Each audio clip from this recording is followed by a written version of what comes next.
So Dr. Nandini is a scientist at NCL Pune. Her area of research is heterogeneous catalysis, material chemistry, fuel cell research, and solar energy utilization. Very important topic in current era. Her key work include synergistic effect of B-site co-doping with cobalt and cerium in bifunctional oxygen electrocatalysis by oxygen deficient brown millerite Ba2In2O5.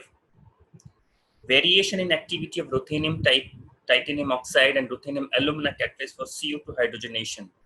An investigation by in situ infrared spectroscopic studies, and alkaline water electrolysis by nickel zinc double hydroxide derived porous nickel selenide nitrogen doped graphene composite. All these works are extremely important in current scientific era, and she will be talking to us today on a very important topic.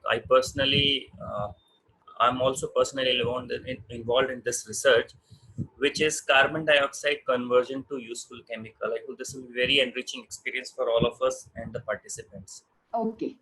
Thank you, Sudhanshu, and thank you all for giving me this opportunity to talk about my work in NCL. A little bit of that. So today's topic would be CO2 conversion to useful chemicals. But before, since I don't know, or maybe many of you don't know my work in NCL, I will just give a very brief introduction to what we are doing so that we can maybe later on take up some discussions or interactions based on this also. I'm working on encapsulation and nanocatalysis, where we are doing something called, we are making something called ultra small metal nanoclusters. They are like below 2 nanometer, and then encapsulating them in porous silica. So their aim is to address deactivation. So one of the main things in catalysis is deactivation, as you all know. So we try to address this based on this kind of newly developed method. And also I'm working on structured solid state compounds, like Sudhanshu had said about brown millerite. So it's a very oxygen deficient compound, which is much more than even a perovskite compound, perovskite, which is normally used as oxygen deficient compounds. So we are doing quite a lot of work with that and using it for oxygen reduction reactions as well as catalysis. And electrochemical applications also, we are using that mainly. So I'm also giving the names of the students who are working on these fields. And also a little bit of photocatalytic water splitting I was doing. Right now I'm focusing more on scaling up, because like many very good semiconductor compounds are known. So we are stopped developing semiconductors, but we are trying to see how can we use the best catalyst to scale it up, because powder catalyst to after an extent you cannot really do anything about it, right? Because of scattering effects and all that. So we are trying to see how that can be avoided, and then trying to see how can it be scaled up. And another new field which we started quite recently is ceramic phase inversion hollow fiber membrane. So we are trying to use this for oxygen separation as well as making catalytic modules. So I will be presenting a little bit on this where it is relevant for CO2 utilization. So now we'll go to the topic of today's talk. So I know like previous speakers also have introduced you to the amount of CO2 the whole world is emitting, as well, especially India. But I would like to project this slide mainly to have a look at the kind of CO2 which is emitted and the quality of the CO2, so that, which is very important in deciding what can be done about that. So if you look at this graph, it is 2007 is the last time. 2010, I think this report came out in 2010, but the data is still 2007. Is the last time we did a industry-wise CO2 emission data properly from a government organization. Okay. So you can see that from here, electricity obviously is the most emitting industry. And there are other things. Transport is some industry which of course produces CO2. But when I think about it, it is very difficult to kind of capture that CO2, right? Unless each vehicle has some way of capturing it and all that. So that is like too much to think of now. And you cannot really do much about the residential or commercial sites. And petroleum refining, of course, you can do something about it. And wherever solid fuels are used for in industrial scale, you can really do. Agricultural fisheries, you really can't do anything about it again. So when you're looking at the total emissions, you are kind of you are left with what CO2 is emitted by the electricity production. That is mainly because of the coal. As you can see from here, it is a data from Central Electricity Authority. And coal produces around 70% of our electricity, right? And then all the rest of it together, it is not. And then the hydro electric also, it is a very maybe it is a quite green when it comes to CO2 emission, but then that also affects a lot of ecological diversity of the country. So that also is not the best way to go forward. So let us say that we are having coal, and then the one way what we can address this is to use clean coal technologies, of course, and then right now government is also allowing private parties to get into coal mining and coal utilization. So we may have more coal mined, or we may have better technologies if foreign companies are allowed to invest. So we may be, but then if you look at this graph, it shows where we are going in terms of coal utilization. So here we are around to 2020. Now itself it's very high. So operating and announced is quite high. So we are going to go anyway. We are going to increase the utilization of coal anyway. So we may become better in technology-wise if we have clean coal technologies, better technologies coming up in the future. But still, we would think that this is going to be the most emitting industry. So that is, in a way, it is a good thing because it is a very point source. And then you can,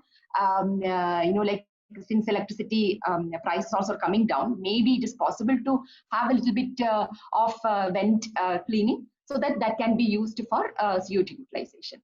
And other sources are refineries, as is said here also, steel manufacturing, cement manufacturing, or chemicals. Our chemical industry, normal chemical industry also produce, but that CO2 also will be quite clean, much purer compared to the other things. So what we feel is that the cement manufacturing is a good focus, because we can't take care of the whole thing, including vehicle, transport, everything. So let us focus on what kind of CO2 we can address and what kind of CO2, what's the quality of that CO2. And then from the beginning, we try to incorporate that those CO2 properties into the processes which we develop. That is what I want to impress upon with this slide. And another main thing is biogas industry. So biogas industry is a major CO2 emitter, and India has a few hundreds or if not 1,000 biogas industries. So what they do, biogas is a mixture of methane and CO2. So we are interested in the methane, just compressed natural gas, right? So that CO2 is vented out immediately without any much of a cleaning. But that CO2 also can be utilized. It's pretty clean CO2. It doesn't have many soot or a lot of other pollutants, except some sulfur content, of course. The sulfur has to be removed. So now, based on this, so much of CO2 we have. So now what do we do with it? Do we do a storage or a utilization? That is a debate, right? It is a CCS versus CCU. So this is a debate which I really don't want to go in right now, because maybe we can take it up during our discussions or an interactive session. But storage has its own limitations, and also probably some advantages also. But then people have been looking at storage for quite a long time, and then there are industry also has told that there may be huge ecological effects if you try to put it in the rocks and stuff like that, as people were talking about earlier. And utilization has its own disadvantages, that you are going to make something and that you are going to burn anyway. Let's just, for example, you convert CO2 into methanol, right? And you are going to use it as a fuel. But the thing is that then anyway you are going to use that methanol, so it might as well come from CO2. So that way some kind of a cycling can happen. So that is the only advantage of CCU. So now we'll go into CO2 utilization. What are the compounds we can look at? So there are almost every year, maybe 2 reviews itself come out regarding this. So all of you can have a look, and I'm sure you all know about this also. So if you look at this figure, it shows that CO2 can be converted into quite a lot of, if you see here, so most of that are fine chemicals, I would say. And here you have some bulk chemicals given. So, quite a lot of insertions, CO2 insertions, quite a lot of people work on that. But there is a if you look at the right side, this table, you can see that the amount of CO2 utilized per kilogram of the product, right?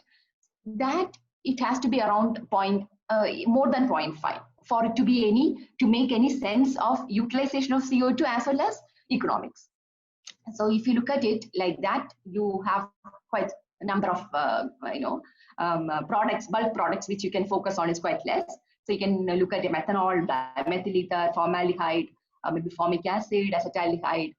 Those are the things which can be utilized in bulk. Of course, syngas also is part of this, but it is not given in this.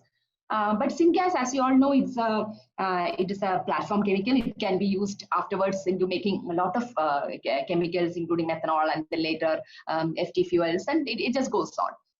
So that also is part of it. So when I look at here, of course, this is organic chemistry is not something which I work on, so I will not be focusing on that.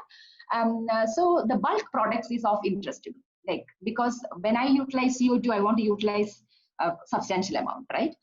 So that is why bulk products are important.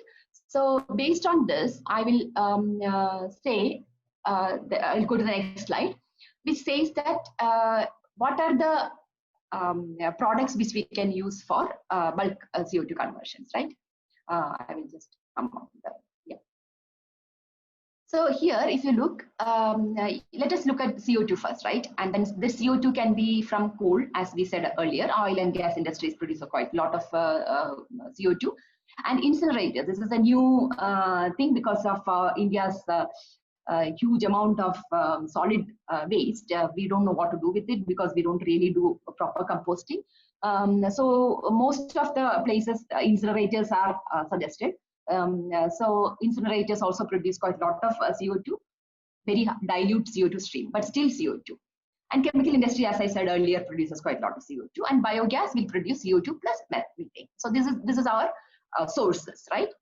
And if I talk about CO2 direct, just only CO2 directly, what you can do is a hydrogenation, right?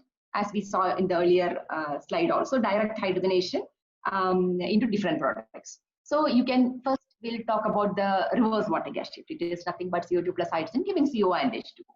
So this reverse water gas shift, you will be wondering, like, why are we making CO? But CO is also very useful. It is much more reactive than CO2. So once you get CO, you can make many other chemicals.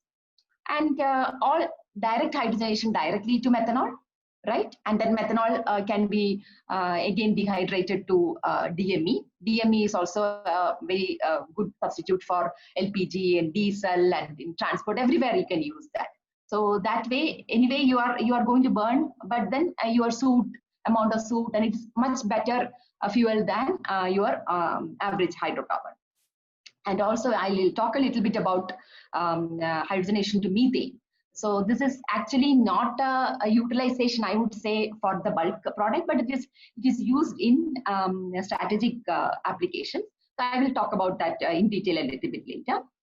And then what you can do is also use CO2 plus methane and employ CO2 reforming to form syngas, and that syngas can be used further for methanol, DME, FT fuels, all those other platform. And methanol also is a platform chemical. From there, you can springboard into other chemicals. So and then I'm sure everybody must be now thinking, like, hydrogen. Okay, you are saying hydrogen, but where are we going to get the hydrogen, right? So this is the biggest question. So the moment you talk about CO2 hydrogenation, people are going to ask about hydrogen, because hydrogen is very precious, right? And hydrogen itself is a very clean fuel. So why do we have to use that and make something, even methanol or even methane? Why do we really do that, right? But the thing is that hydrogen, of course, hydrogen is flammable. So transporting hydrogen is a bit difficult. Compared to that, transporting methanol is much easy, right? So there are a lot of advantages in the logistics of other liquid fuels compared to hydrogen. So if you have some way of making renewable hydrogen, I could see many of our colleagues are doing wonderful work in photocatalysis and electrolysis. So personally, I feel electrolysis carries a lot of hope. Then I think our solar electricity is becoming cheap day by day. I don't know now that we are not able to buy anything from China, whether the price will go up. We don't know, but still, I think we will probably come up to that challenge and make things in India, and then we'll have it cheaper. So renewable hydrogen, if it is around 1.5 rupees and all that, electric kilowatt hour, then I think hydrogen water electrolysis can be a good option for getting hydrogen for this process. So with this background, let me go one by one. I will not be talking about reverse water gas shift and CO because it will come in the part of our mechanistic studies. But I will talk about as process, I will talk about CO2 reforming as well as hydrogenation to methanol and methane. So now we'll move to CO2 reforming. CO2 reforming, for the sake of students who may not really know what this is, I will just give a brief introduction. I'm sure you've heard of steam reforming. It is nothing but methane and steam, right? So it is a steam reforming if methane is what it's called, SRM we call it, right? So instead of steam, now you use CO2, right? So that is why it's called dry reforming. Without steam, you are dry reforming methane. So it is a very simple, clean reaction. I mean, while writing, it is not a very clean reaction as such. So methane plus CO2 will give you CO plus H2. So here you should look at the ratio, which is 1:1. And advantages is that you are using two greenhouse waste gases, right? Methane is a greenhouse gas and CO2 is also green. So methane, the problem with methane is that methane in oil and gas industry, methane is flared out actually. You see those, fire kind of a thing on the end of a chimney in all the refineries. It's actually methane which is being flared out. So that methane and all can be used for this process. So you don't have to burn it out. And H2 by CO is an important parameter for further, for the syngas for further reactions. So 2 is ideal for methanol, and less than 2 can be used for ST and DME apparently. But this is tunable. If you look at this ratio, it is actually 1:1, but that can be tunable. If you add little bit of water, a little bit of oxygen, like that, you can keep on tuning this thing, which I will come to later. But then, even though this looks very simple, simply you can just write the equation so nicely, but then it is fraught with challenges, and one of the main challenges is deactivation. As with any other bulk chemical synthesis, I would say the coke formation is a very, very nasty reaction, because it just, we ourselves have seen when we during the development of a catalyst, if you have a slightly bad catalyst, I would say, what happens is you can't even take it out of the reactor. It completely fills up with carbon. So it is exactly how carbon is also made. It's not that carbon is not a value-added product. Carbon is a value-added product. But then how that will affect your catalyst is also important.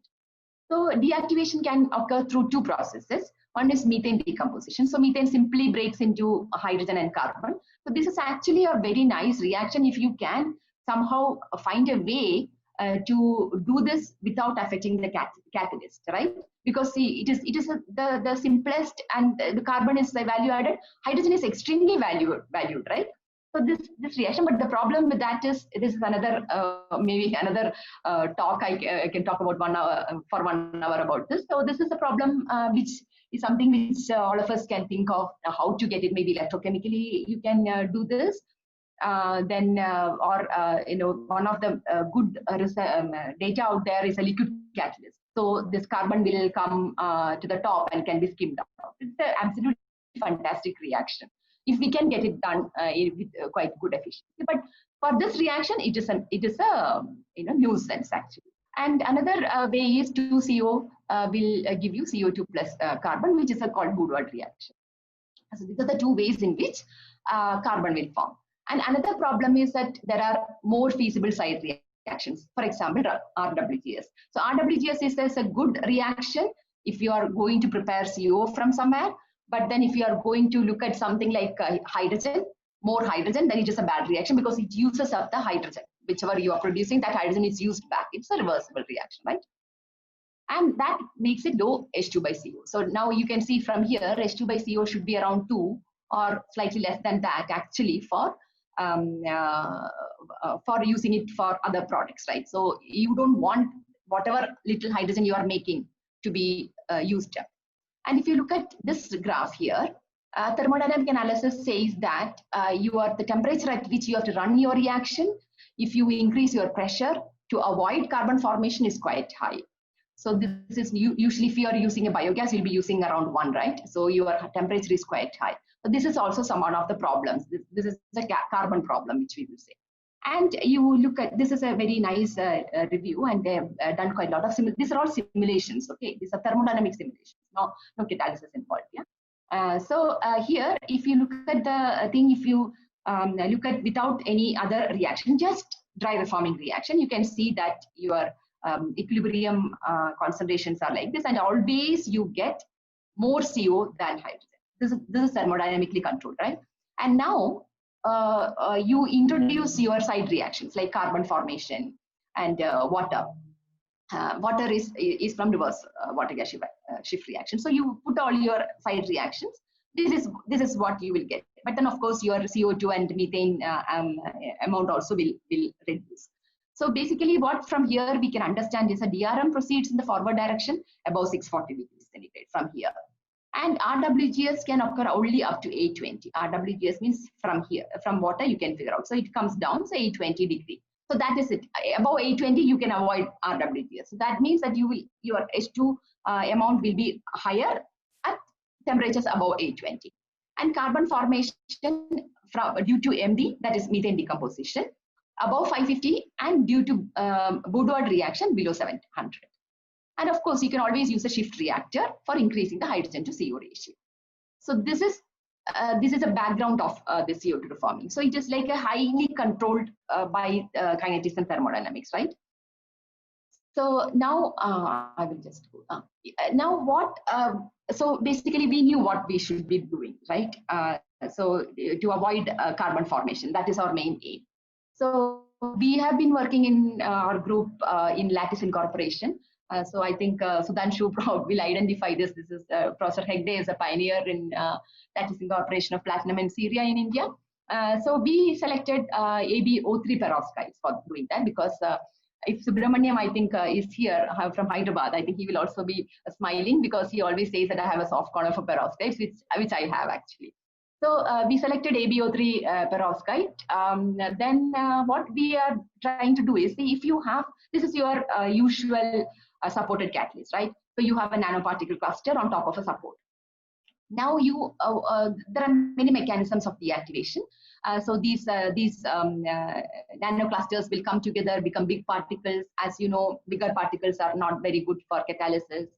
So so we have, like as I said in the introduction slide, that we are working on encapsulation also as part of addressing the deactivation. Another method we are trying to do is to take this active catalyst, active metal, and insert that into the AB03 perovskite lattice. And so that you look at here, that your adsorption, of course, changes. It reduces a lot if you have this.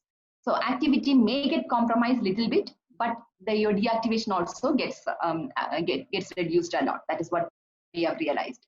And now dry reforming, I will talk a little bit about the results. So this is actually developed, even though all this work we have done, this is developed by one of my senior colleagues who was superannuated, Dr. Satyanarayana. So this, he has taken the same kind of a catalyst and then incorporated nickel into perovskite, calcium zirconate perovskite catalyst. And then we could make quite stable catalyst. You can see it's a 500-hour run. And you can see that it is quite stable. If it is a nickel catalyst, which is normal supported on oxide, which is a usual steam reforming of methane catalyst, then you would see a real reduction in activity. And we are also seeing, if you look at this, very less coke formation. This is found from TGA and all that, other data is there. Nearly 4% against 40% in conventional catalysts, which is pretty good. And afterwards, when you add water and all that, we are able to reduce this to 0.4 even percent. And long-term durability also is there. But of course, a fine here you see H2 by CO ratio 1. With this, you cannot take it above this in dry reforming condition, because that is a thermodynamic control. So how now to do fine tuning of H2 by CO ratio? Talking about adjusting the hydrogen to CO ratio, which is important for further chemical production. For example, I told in methanol you need H2 by CO ratio of 2, and in dry reforming you will get an H2 by CO ratio of 1. So I was just telling that you can either add water, which is like adding steam reforming to CO2 dry reforming, or add a partial oxidation to bi-reforming. So this, the first one, the left one, that is left reaction is called bi-reforming, and the right reaction is called tri-reforming. And if you look at that first graph on your left, it is again the simulation from the previous reference which I gave. So, but you can see that methane and CO2, if you see, the amount of methane which is necessary for the reaction, the equilibrium concentration of methane is quite high. So, what this means is that the amount of CO2 which can be converted per a molecule of methane is quite low, isn't it? So this will mean that we will need more methane, which is even more than your average biogas composition. So that is one problem here. But then your CO2 conversion can be compromised. So that way you can. But your H2 by CO ratio, if you look at the H2 and CO graphs, you can see that it is quite hydrogen ratio is quite high.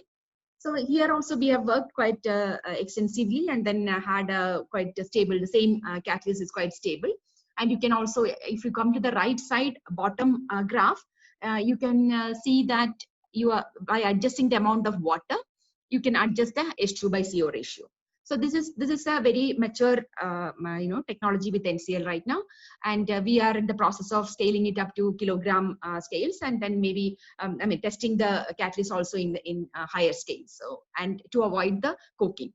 But then, of course, the moment you scale it up to higher scales in a reaction, your coke formation, even though we don't see it in this 1 cc scale, you will start seeing coke formation and deactivation at larger scale, which through reactor engineering we will be solving. Next slide, please.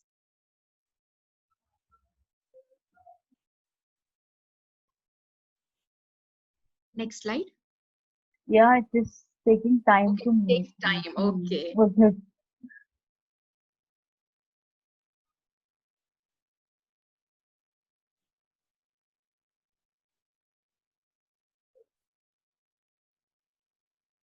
One minute.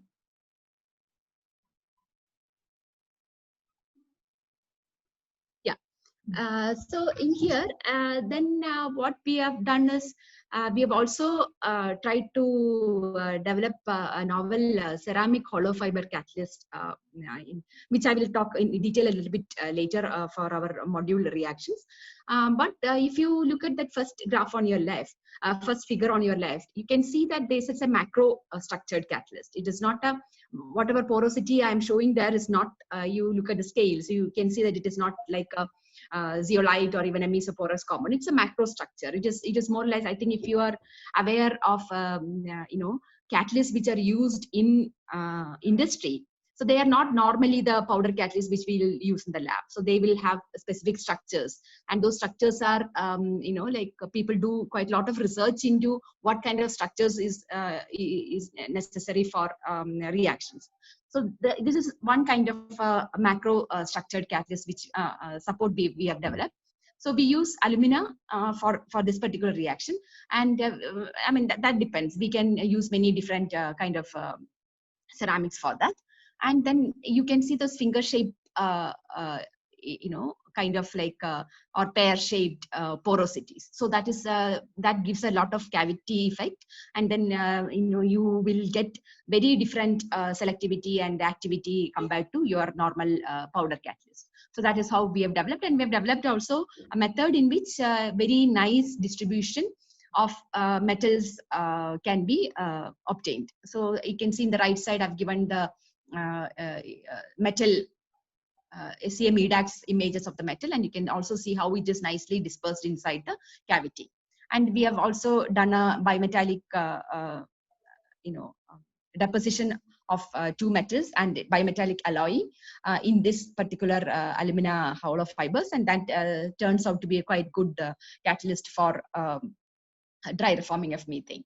But this is, of course, we have to wait a little bit more to give more details of this method of synthesis and reaction.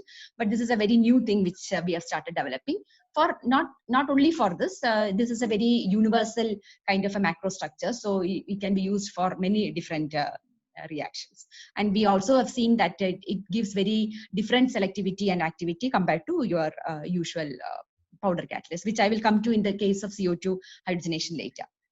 And now we will move on to CO2 hydrogenation. As you remember that in the previous, next slide. Yeah, let's move. In one of the earlier slides, I gave that utilization. It's a review figure. So CO2 can be hydrogenated into different products like formaldehyde, formic acid, different products were there, right? So here, but we will focus only on methanol and methane. Because mainly that is what we are working on in these two fields, and also it is like methanol at least is a very bulk product. So if you look at, we'll come to methanol first. I will first talk about methane here. So you will be like wondering why you should be spending your precious hydrogen, which I told like it is a very precious commodity actually, hydrogen. Why you should be using that to make another greenhouse gas. So my thing is that this is a very niche application. It is not meant for CO2 utilization as such. It's a very niche application, mainly for, let us say, space application, like in a cabin, how to take care of the CO2 which is exhaled by, let's say, astronauts, or in a very futuristic application, if we ever end up in Mars, like how can we use that CO2 and then make something like fuel, and then that water can be recycled into hydrogen by splitting. So these are the kind of very niche applications for this particular reaction, even though I can see a few companies, startups and all are coming up doing this, but I'm not very sure exactly what application they are looking for. Also it could be that CO2, probably it's easy to take transport, then they don't want to transport methane. It could be that also. But again, here also, it's a very old reaction. It's a very simple reaction, very old. Sabatier, I think in 1800s, it's found in its exothermic. It is a favorable reaction, but it is limited by thermodynamic equilibrium. But of course, our usual suspects come into play here. So your, hydrogen reverse water gas shift happens. So it forms CO. So usually it is not a big deal that CO is formed during your hydrogenation. That is not a big problem. But imagine a small cabin where you really don't, you want your astronauts to be sitting for maybe years together, right? And you don't really want CO, even in the minutest possible concentration, you don't want CO to be formed. So this is an undesired reaction here. It may not be an undesired reaction everywhere, but it is an undesired reaction here. And of course, your usual carbon formation. Because you really you don't want to regenerate catalyst here. You want to avoid these kind of things, because this is going to be a very small, very focused, very modulated reactor, right? So you can't have oxygen to pass through and all those things. So that is something which you need to avoid. And so that I will talk about towards the end of it. And first we will go to the methanol reaction. So you can see that in the methanol formation, there are multiple reactions, right? Again, water gas shift reaction, reverse water gas shift reaction, CO hydrogenation, and CO2 hydrogenation. All three will be happening in all even the syngas reaction. But before going into the details of CO2 hydrogenation, I would like to at least for the students to know what is happening right now. How do we produce methanol, right? It's again a very old reaction. Next slide, please. Again, a very old reaction. In 1920s, people have started developing catalysts for syngas to methanol conversions and all that. So right now, what we are doing is you take any of the feedstocks which I've given in the first thing. So you can see those, the button on the top button, you can see that flaring, right? So this is exactly happens with the methane. And then you can use natural gas, ethanol. China uses a lot of coal gasification. You can use biomass. I think a lot of African countries use biomass reforming. So all this can be done. It's a very high temperature reaction. It's a very energy intensive and capital intensive reaction, reforming. So you do all that, and then you produce syngas, which is in the next button I have given. So in the syngas, you can see that hydrogen to CO ratio is important. So that is what H2 minus CO2 by CO plus CO2 equals to. That's the most important thing. So basically, it turns out to be hydrogen to CO ratio. And of course, CO to CO2 ratio also should be controlled, because more CO2 means more reverse water gas shift reaction, and then a lot of water will be produced. And the normal catalyst which we use there is copper zinc alumina based catalyst, that gets deactivated. Any copper based catalyst can get deactivated because there's a lot of water in it. And it is an exothermic reaction, which is good, but then removal of heat. When you do something in a very small scale, it is not an issue, but you do it in ton scale, removal of heat is extremely important. So reactor engineering is very important in here, because people have started at 200 bar this reaction, and now I think it works in 30-50 bar. So it's all depending on the design of the reactors also. And then that methanol is purified for fuel grade. Next slide, please. So if you talk about the mechanism of this, it is not really understood, even though it's a very old reaction. It's not really understood, but of course people have some basic idea of what's going on there. So if you're talking about the catalyst first, it is copper, zinc, alumina. Like I said, that is a commercial catalyst. It's available everywhere. A CO2 to CO redox system is evoked. So you need CO2, little bit of CO2 for the catalyst to be active, but not too much of CO2. Higher concentration because of water-induced deactivation is detrimental. And threshold concentrations of CO2 also helps in inhibiting the side reactions. But the most important thing here is that there are a lot of theoretical and isotope studies. Not that everybody agrees with this result, but it suggests that simultaneously CO2 and CO are hydrogenated. And one study even suggested that only 1/3 of methanol is coming from CO. Isotopic studies, they call it. So what they do is they take a CO and CO2, which is isotope of carbon, and then look at what is happening in the methanol. So what they have realized is 1/3 methanol only is coming from CO. So that means that it is mostly CO2 hydrogenation. So that is then that idea of CO2 hydrogenation. So why do we have to go through that whole syngas production? Why not do it from CO2 hydrogenation, right? So that is the motivation behind this process. Next slide, please. So yeah, now if you look at the syngas conversion versus CO2 conversion, the syngas conversion is like I said earlier, it is a commercial process. So there are advantages and disadvantages. So disadvantages that the syngas production is highly CO2 emitting. If you look at the natural gas reforming, right? And it is also 60% of methanol plant. So if your capital, it is very capital intensive. And of course, high pressure process. It is, even though it is not reforming itself, is not a high pressure process. Because of the downstream, you have to keep it at higher pressure and then increase the temperature. And your advantage is that it is an established process, because in 1900s they started doing this. So it's a very established, nobody wants to move that. Now coming to the CO2, which is on your right side, CO2 hydrogenation, the advantage is that you can use waste CO2, of course, and avoid energy intensive syngas production. You don't really need to do reforming, because if you just collect it from anywhere you are burning the coal, might as well take that CO2. So that is the logic. And can be completely renewable, like in the case of some of the CO2 hydrogenation plants in Iceland, like George Ola plant is there, where they have produced the hydrogen from geothermal energy, and that hydrogen is being used for the utilization of CO2 produced in the thermal power plant.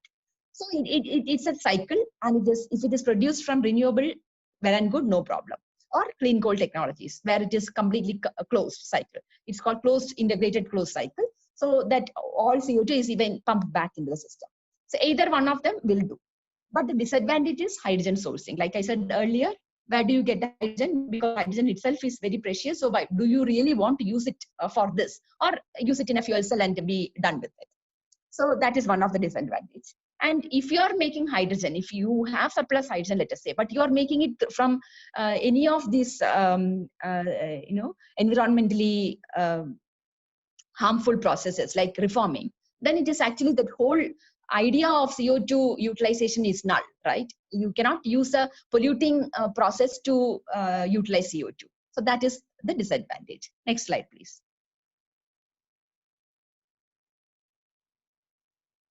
Yeah. Now, if you look at the current status, challenges, as I said, many are there. One is CO2 is a thermodynamically stable compound and not very active.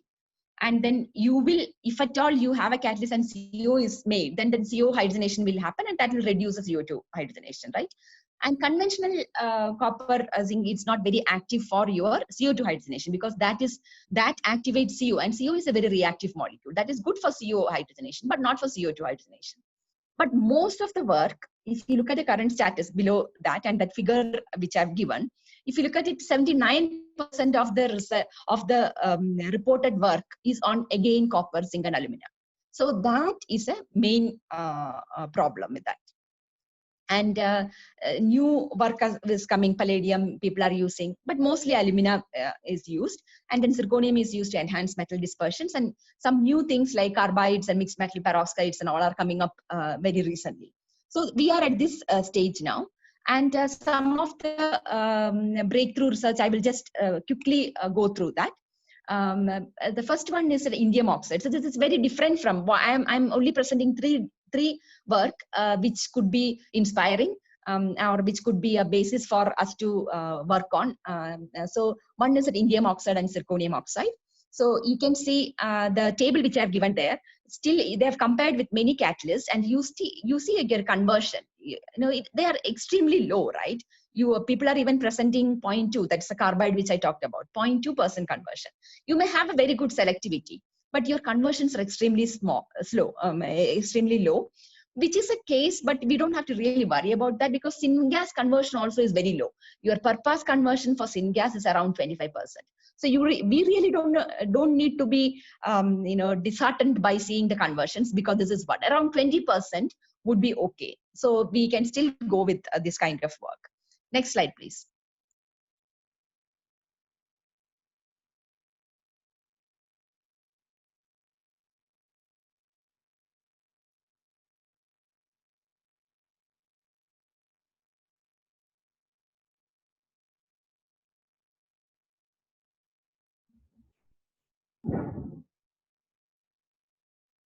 Okay, I will start talking about it. So the next slide is about the nickel gallium catalyst, which is actually theoretically predicted. I think earlier also, a lot of speakers have introduced the idea of volcano plots, right?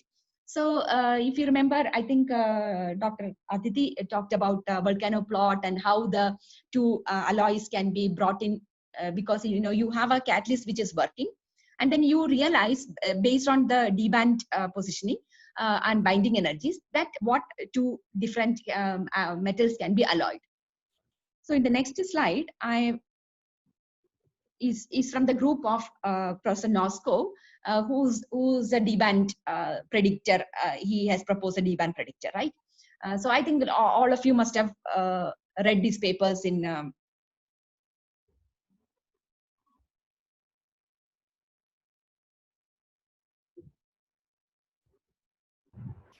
Hello? Next slide. Hello. Yeah. Okay, now you can see. So this is what I was talking about, the volcano plot. So here you can see the nickel gallium is there. But then later on, that we realize that nickel gallium is a very good activity when you are talking about, but it has extremely bad selectivity. Extremely bad stability.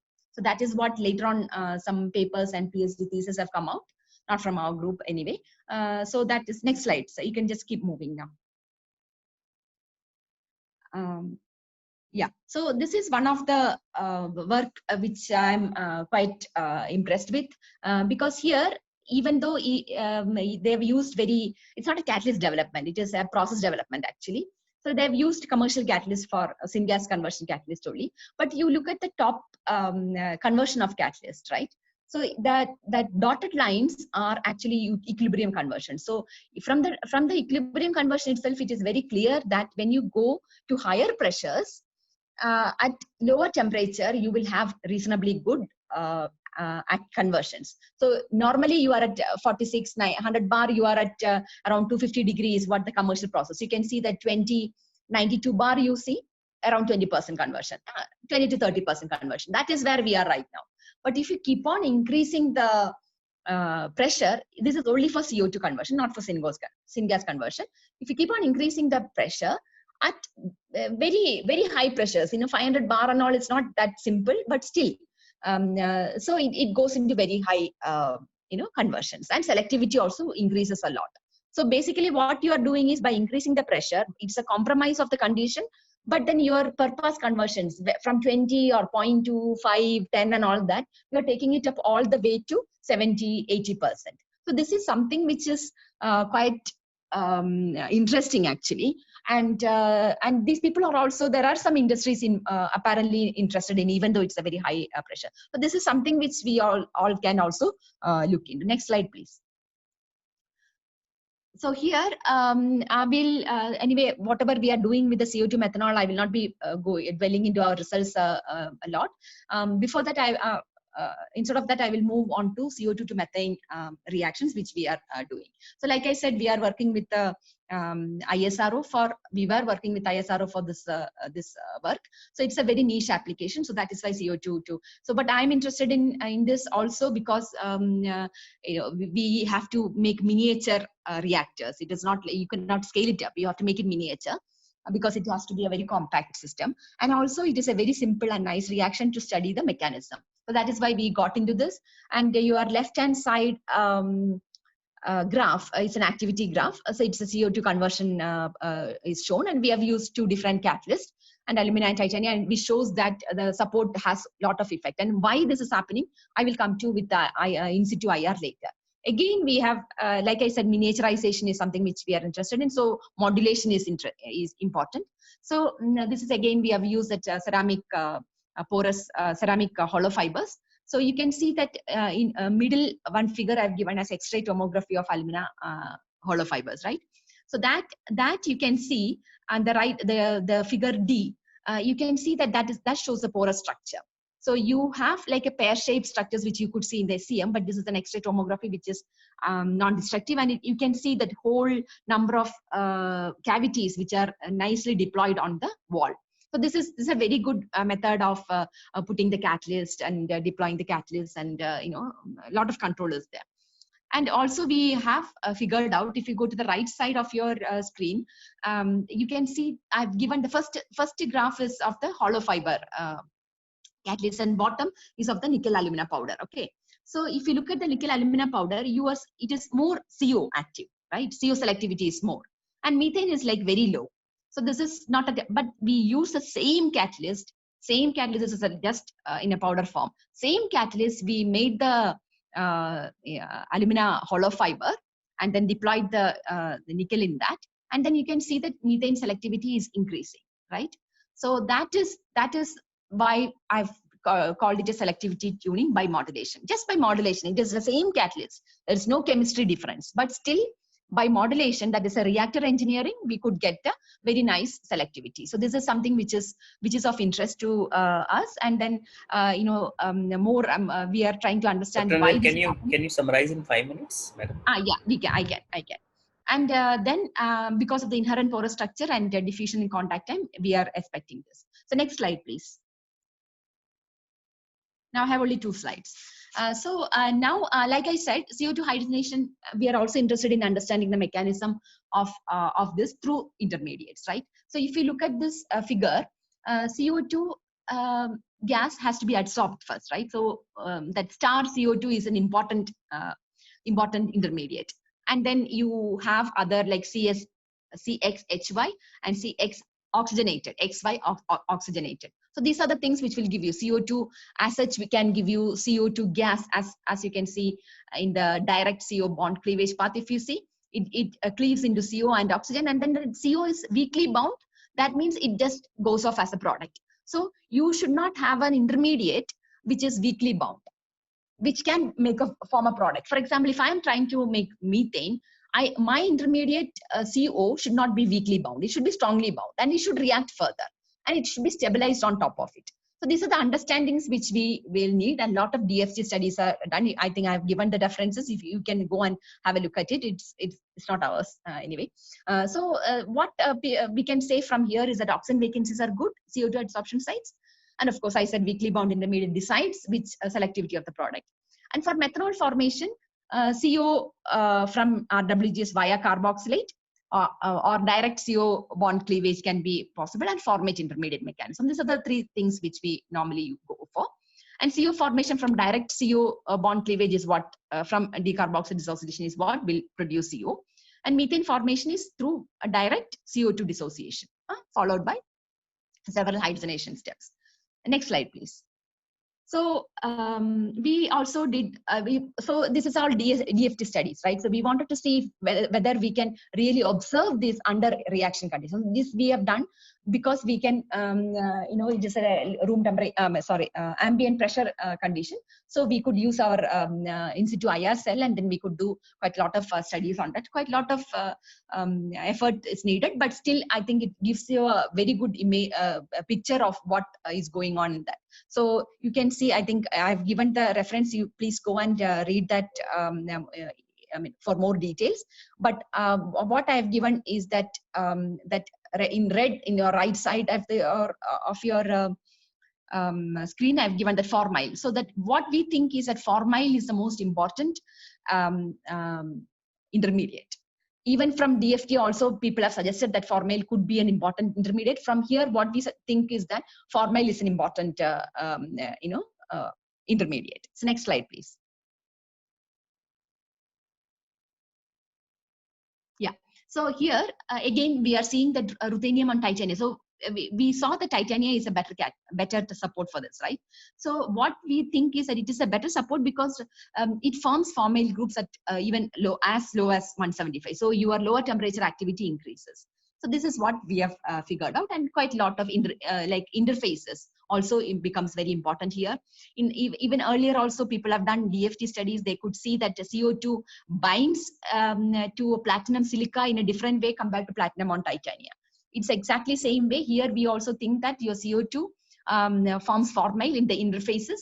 That is why ruthenium on titanium is important. Not on ruthenium on alumina, it doesn't form that way. So this is what we are doing right now. So what our aim is to screen quite a lot of these catalysts through this, and then see what types of intermediates are coming, and then it's an operando also. So we are trying to see what is the product coming out. Product is selectivity also we are measuring, and to see which one at what stage, at what intermediate, what product we are getting. So in that case, we will be able to really come up with a catalyst which incorporates all these multiple intermediates, and then direct it to the right product. That is the aim of doing this. And but this is an ambient pressure reactions. Of course, for CO2 hydrogenation to methanol, we need to do it at higher pressures, which we are setting up right now. Next slide, please. So I'm summarizing in the next slide very briefly. So what we are doing is CO2, which could be from a coal or incinerator after some cleaning up, be directly hydrogenated to methane and methanol. In methane, we have done selectivity tuning, and methanol, it has a high pressure, low purpose conversion. Even we are also getting the same kind of challenges when in our catalyst also. And then we add methane, we are using biogas or biogas simulators. And then lean syngas will be produced, which can be used for DME, or we will be using shift reactor, water gas shift reaction, to increase the hydrogen amount and further go to methanol. So this is how, next slide, please. So I will quickly acknowledge the people. Dr. C.V. Satyanarayana and his students have done the initial reactions of dry reforming, and Seema and Akshay are working on the CO2 reforming in my group right now. And I collaborate with Dr. Kharul in NCL. All these people are in NCL. In NCL to make the alumina hollow fibers. He is a polymer hollow fiber person. And Shinotira is working on developing that in my group. And Pavan Dongapure is my student who's working on the IR for CO2 hydrogenation. And we collaborate with Dr. Paresh Deppe. And of course, the funding is from CSIR. Main funding is from CSIR, of course. And then I work with Shell Technology also, and Mission Innovation Challenge fund also we have received recently for CO2 utilization. And thank you all for